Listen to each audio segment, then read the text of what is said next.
if you don't have a big business that is ran with systems, all you have is a job. Like, you just have a job. How many of us have heard that before? And in this video, I'm going to make a case for the medium-sized lawn care business and why I think that might be a sweet spot for the vast majority of guys out there.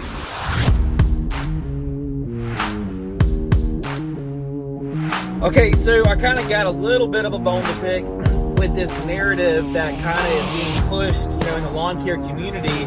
It's very pervasive, It's like, if you don't have a big, huge lawn care business with all these systems in place, then you just have created yourself a job, and there's just such this negative connotation associated with it. So first off, let me say that if you are wired to build a big business, and you have the mental fortitude and the stamina to do that, man, don't let anybody tell you, and do not let this video be a distraction from that. I want to say that first.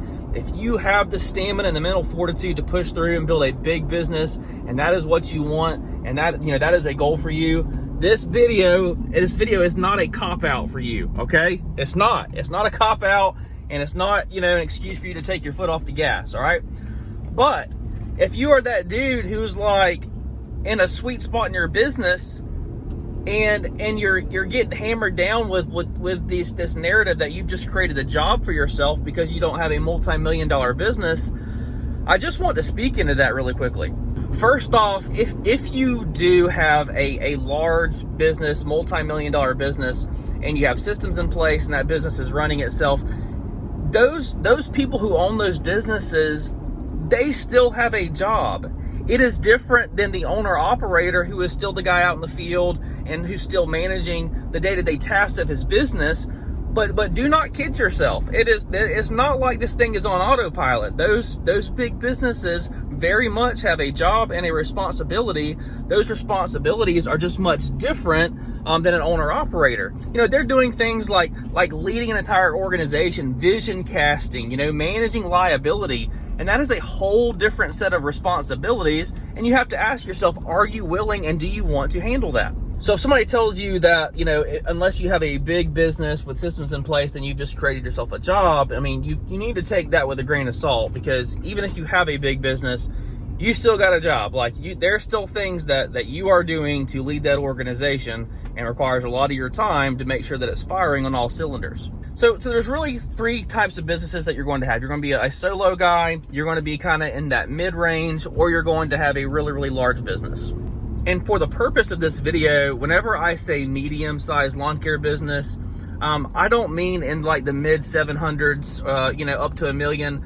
I truly feel like anything above like 350, 400, like if you start pushing to 350, like you have a good medium-sized lawn care business, and there's this like no man's land in between there and like over $1 million. If you are a solo guy and you are killing it in your business, you should be proud of that. You really, really should, okay?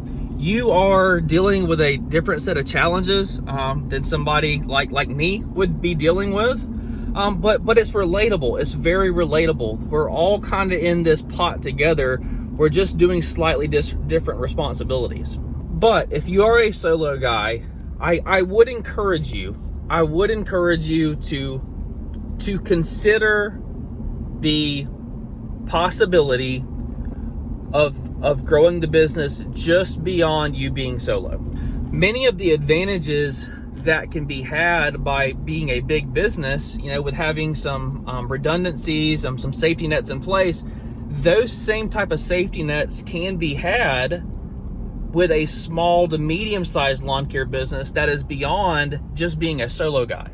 And you don't have to have a massive, multi-million dollar operation to have a little bit of a safety net. If you're a solo guy and things are good right now, I would just challenge you to just consider the possibility of adding that first guy or that second guy, and just get back to me and let me know. Let me know if it was a good decision or a bad decision.